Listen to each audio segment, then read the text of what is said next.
Hello,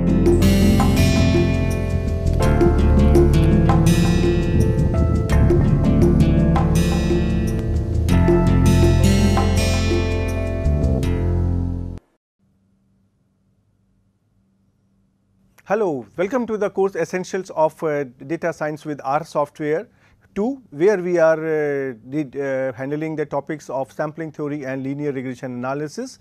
And in this lecture, we are going to talk about the modules on Introduction to R Software. So, up to now, in the last couple of lectures, we have discussed the various aspects of R software, various types of commands, instruction, etc., which are going to be useful when we start our statistics part. So, continuing on the same lines, in this lecture I am going to talk about the metrics. Metrics are extremely useful in data sciences, and in statistics we feel happy if I can translate something to a format of metrics. So, it is very important for us to understand how to do the matrix operations, and there are some precautions which we have to take when we are trying to work in R with matrices. So, I will try to give you some examples here and some basic fundamentals. So, let us start with our lecture on matrices, and we will learn different types of operations. So, first question comes here, what is a matrix? So, matrix, you know that, for example, I can write down here a matrix something like here 1, 2, 3, 4. So, what is this? This is a sort of array, but it has something that each element has got an address. So, these are my here rows, and these are my here columns. So, you can see here there are here 2 rows, row 1, row 2, and there are here 2 columns, 1 and here 2. So, this is an array of order 2 by 2. So, a matrix is essentially a rectangular array with say p rows and n columns, and whatever are the elements in the matrix, they have got an address. So, they will have two things, one is the location and another is the value. For example, in this matrix here X, if I want to write out this first element here 1. So, the position of this element in the matrix S X is in the first row and first column. So, this is denoted by X 1 1, or this can be denoted by here X, say here 1 1. So, 1 1 is giving the address. So, in case if we want to address or we want to call any element of this matrix, say for example, if I want to call an element in the ith row and jth column, then this is connoted by xij, which is actually this is how we type inside a book. So, that is why I have written here the book version, but in say programming, usually we call it by x I comma j and with some bracket. Different programs have different types of brackets, right. So, there are I rows, I goes from 1 to n, and there are p columns. So, j goes from 1 to p. And remember one thing, this matrices may be of different types, they may have some real values, complex values, imaginary values, but here we are going to consider only those matrices which have got numerical values, whose elements are generally the real numbers, right. So, that is our basic assumption. Okay. So, now the first question comes here, how are you going to create a matrix? So, let me first take an example and then I will try to give you the more details. Suppose I want to create a matrix of order 4 by 2. Order 4 by 2 means 4 is the number of rows and 2 is the number of columns, right.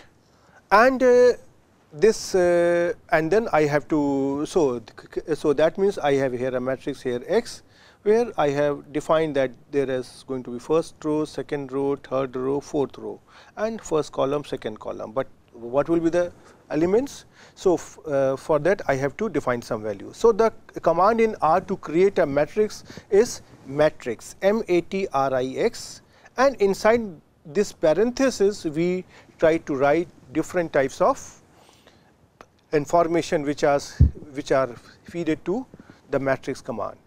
So, first information in order to create a matrix is we have to specify the number of rows and number of columns. So, this is denoted by n row will indicate the number of rows, and the command ncol that will indicate the number of columns. So, here I am writing n row equal to 4 and ncol equal to 2, that means there are 4 rows and 2 columns. Now, the next question is what are the entries inside the data matrix. So, that is indicated by the option here data is equal to, then I try to write down here the data vector. Remember one thing, I will clarify my language once again, that here in the matrix theory there is a matrix, there is a vector. Vector is simply a row vector or a column vector where the number of rows or number of columns in a matrix are simply 1, right, means either row or column. So, that is a vector also, that is also a vector, but then what I am saying here, this is my data vector. Data vector means all the numerical values are combined with the command C. So, this command here data will provide the data vector. So, data vector I am taking here C 2, 3, 4, 5, 6, 7, 8, 9. And as soon as you execute this command on the R console, you will get here like this outcome. So, you have to first observe what it is happening. So, you can see here I have given the number of rows 1, 2, 3, 4, which are here 1, 2, 3 and here 4. Number of columns are 2, this is first and second, and you can see here how this number of how these rows and columns are indicated. Here in the rows, after the comma there is a blank sign, after the comma there is a blank sign, whereas in the column there is a blank sign and then comma and then the column number. Then there is a blank sign, then the comma and then the column number. And then inside this matrix the data is given at 2, 3, 4, 5, 6, 7, 8, 9. It is coming like this: 2, then 3, then 4, then 5, and then here 6, then 7, then 8 and then 9. Right. So, you can see here that this data is entered in a particular fashion. There is a rule. There are two options, means whether the data can be entered at 2, 3, 4, 5, 6, 7, 8, 9, or the data can also be entered at 2, 3, 4, 5, 6, 7, 8, 9. Right. Or in our setup this can be 2, 3, 4, 5, 6, 7, 8, 9. So, now you can see here this is the default, but we need a specific function or a command to indicate that that how we want to enter our data, but at this moment I am not using it. So, this is a general command, but and from this command you can see here I have 3 parameters which I have used: n row, n column and data. So, n row is going to denote the number of rows, n column is going to denote the number of columns, and data is going to assign the data to the elements of matrix, right. And now you can see here that if I define this matrix, and suppose if I want to access a particular element. So, as we have seen, the element is in the symbols of books, this is denoted by xij, but in the language of computers or the programming language, the ijth element of a matrix X is accessed by x square bracket and then I comma j, right. For example, if I write here x32, so you can see here what is here x32. 3 is the number of row and 2 is the number of column. So, x3 and then here 2, this is here 8. So, this 8 is here, right. So, this is how we can access a particular element in the vector here x. Okay.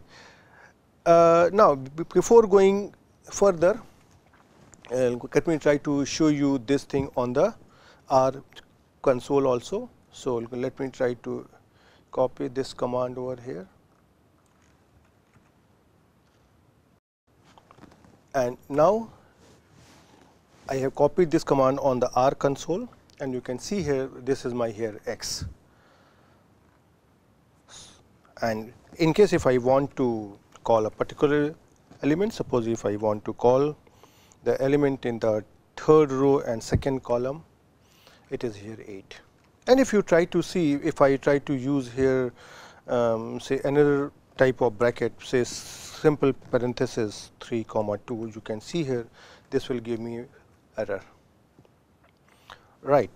Even if you try to use one bracket like this, one parenthesis, even then it will give you an error. So, the command here is that you have to use only the simple say square brackets, right. Okay. So, right. Okay. So, now I am coming to an aspect where I am going to introduce one more parameter in the same command. Now, I am adding here one more command here, ByRow is equal to true. So, ByRow is the command which is telling the matrix command that how the values in the data shall be entered. For example, the values inside the data vector are given by here like this. So, how they have to be entered. So, I am saying here they have to be entered by row, and this is true. That means by row, that means the pattern has to be follows true. If I change it to false, then it will become column wise, means by row will be false. So, automatically that will indicate column wise. So, you can see here if I try to say here by row equal to true, now the values are 2, 3, they are going by rows, then 3 to 4, then 4 to 5, 4, 5 to 6, 6 to 7, 7 to 8 and 8 to 9, right. And similarly, if I make it here by row equal to false, then the data will not be arranged by rows, but automatically that will be arranged by columns. So, this you can see here 2, then 3, then 4 and then 5 and then here 6, then 7, then 8 and then 9. So, this is how we can control the arrangement of the data values in the matrix. So, let me try to show you here on the R console. So, you can see here I will try to use here two commands in the same matrix. So, I have created this matrix here x. So, now you can see here I am trying to add here one more command, ByRow is equal to true, means I can use the one letter only true, and now you can see here this is here x, and you can see here now this arrangement of the data is changed. Earlier it was 2, 3, 4, 5 going in the downward direction, now it is row wise 2, then 3, then 4, then 5. And in the same command, if I try to make it by row equal to here false by f, you can see here now the x matrix is changed, and this is the same as this one, first one, this and this, they are the same. So, the default entry in the R software for matrix is by row is equal to false. The data will always be entered column wise, and if you want to have it row wise, then you have to specify that by row is equal to true. That is a very important aspect and that we need to follow. And I will suggest to you a simple trick that whenever you get confused, just try to take a matrix of say 2 by 2 or 2 by 3 and then try to first check what is happening, and then you try to enter your data accordingly. Now, in matrix theory there are different types of operations. Sometimes these operations are required for the mathematical manipulations, and sometimes they are required for arranging the data values, because whenever in a statistics you want to apply any tool, you have to first enter the data, and different types of commands have different types of requirements. Sometimes they want the data input to be in the form of data frame, sometimes in the form of matrix, sometimes in the form of column vector and so on. So that is my idea here, to take a couple of commands which are useful for us in the further lectures.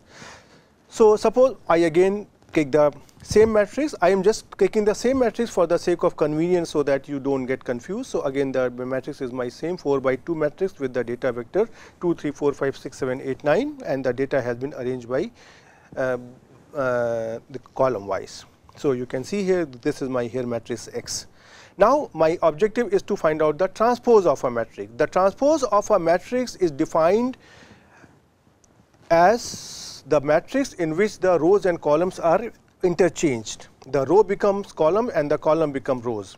So you can see here, this is my here matrix X, which is here like this. X is equal to 2, 3, 4, 5, 6, 7, 8, 9. And if you want to take its transpose, the transpose of X, from our mathematical knowledge we know, this will become, the first row will become, sorry, first column will become first row. This will become 2, 3, 4, 5, and second column will become second row, 6, 7, 8, 9.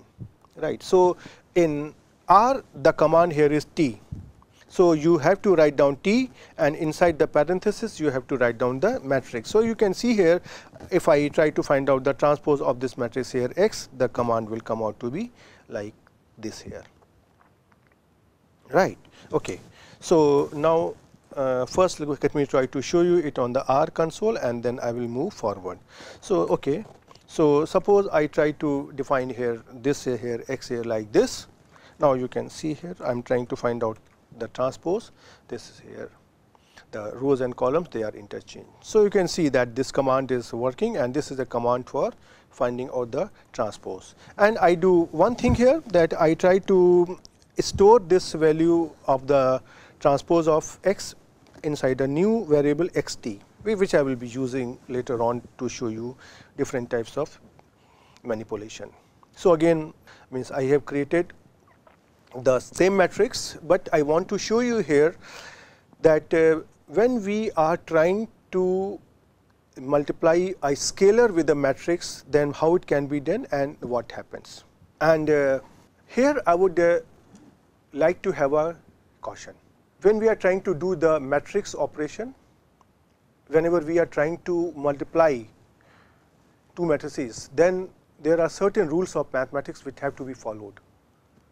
You have to ensure, and this is your job, to ensure that the orders of the matrix have been defined in such a way such that the matrix multiplication is valid. Means R will not tell you, R will simply say, in case if you are giving the matrices of wrong orders, R will simply tell you that there is an error. And if you try to take 5 matrices and if you want to find out their products, R will not be able to tell you whether you have made a mistake in the second matrix or in the fourth matrix. That is your responsibility. Number one. When we are going to consider the multiplication with respect to matrices, there are 3 possibilities. One is scalar with matrix and matrix with matrix. Now, once I come to, and for that there are 2 different operations, there are 2 different types of command. But when we are trying to deal with matrix, but if I use the symbol of a scalar, it will also give you something. It will not give you error. So you have to be careful. So I will try to show you with an example what I mean. So, but before that, let me take the same example. So now I have here the same matrix that we have considered up to now, the 4 by 2 matrix, and I want to multiply this matrix by a scalar. Suppose I take this here matrix here X, and if I try to multiply by scalar 3. So in matrix we know that when we want to multiply this matrix X by 3, then all the elements will be multiplied by 3 like this. Right, and you can see here, this is here the outcome. Okay. Now, and this is the screenshot of the same command. Okay. Now, I try to do one thing. Now I consider the matrix multiplication. We know that if I have 2 matrices X and Y, and if x is of order m cross say here n, then x and y can be multiplied only if y has an order of n cross, that can be n cross n or n cross p, whatever you want, but these two things should match. In the number of columns in x and the number of rows in y, they should match. And if there is another matrix here z, then it has to be of order say p cross q, so that these two p's are the same. That is what we have to keep in mind. So now I am trying to multiply here two matrices x and trace of x, right. So in order to multiply two matrices, my command is percentage star percentage. Remember, for a scalar it was only star, but now for the multiplication of two matrices we have percentage star percentage, and if you try to do it here, you will get an outcome here like this, right. I am not going to explain you here how to obtain the matrix multiplication, because I believe that that you know those things. But before I go further, let me try to show you here two commands. First, one thing is about multiplication with a scalar, and say another is the multiplication with a matrix. So let me try to copy here the same matrix, okay, and on the R console I try to paste it. So now I have here x, and suppose I try to find out say 3 into say here x. So you can see here every element is multiplied by here 3. Right. Now in case if I want to consider here a matrix here trace of x, and if I try to multiply it by here x, so you can see here this will come out to be like this, right.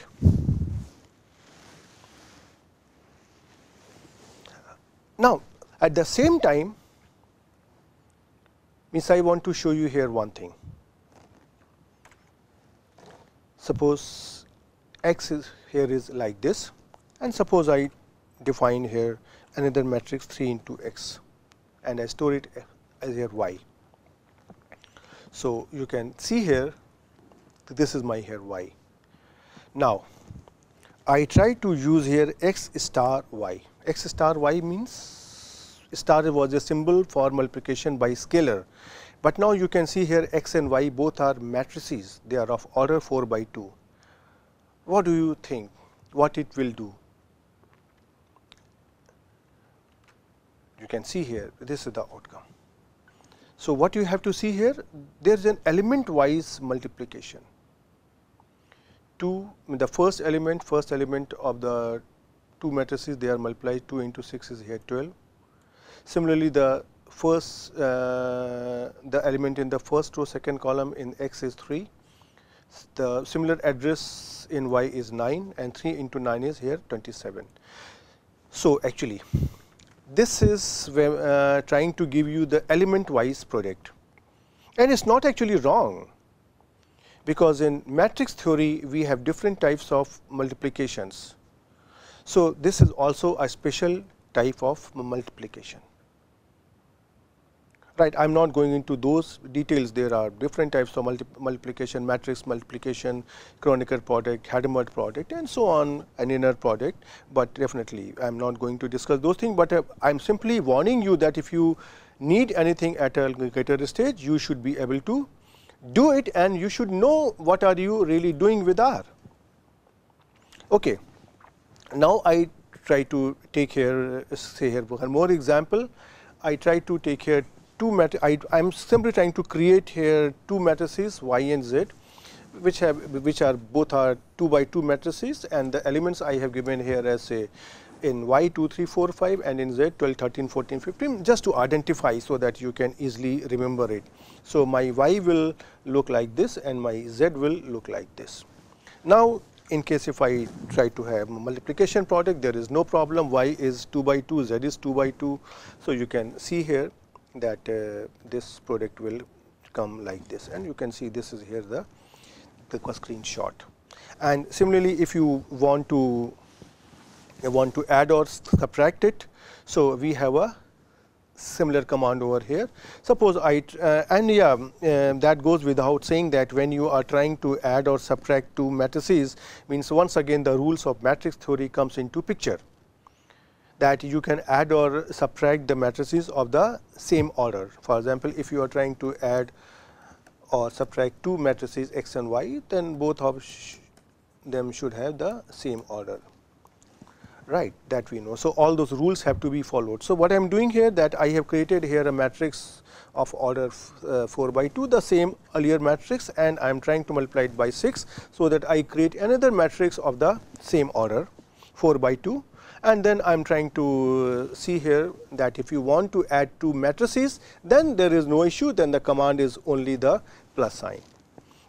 And if you want to have the subtraction, then this is here the minus sign.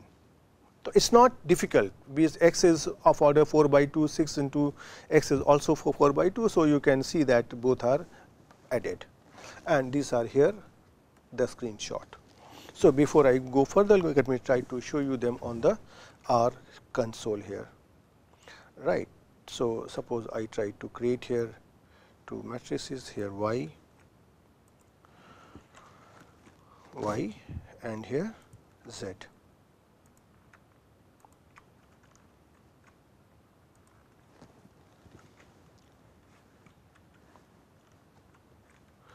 So, you can see here this is your here y and this is your here z. So, you can see here if you want to multiply, if you want to have a matrix multiplication, say y into z, this is here like this. And if you try to multiply here simply here y and z element wise if you want, then it is y star z. So, that you have to keep in mind.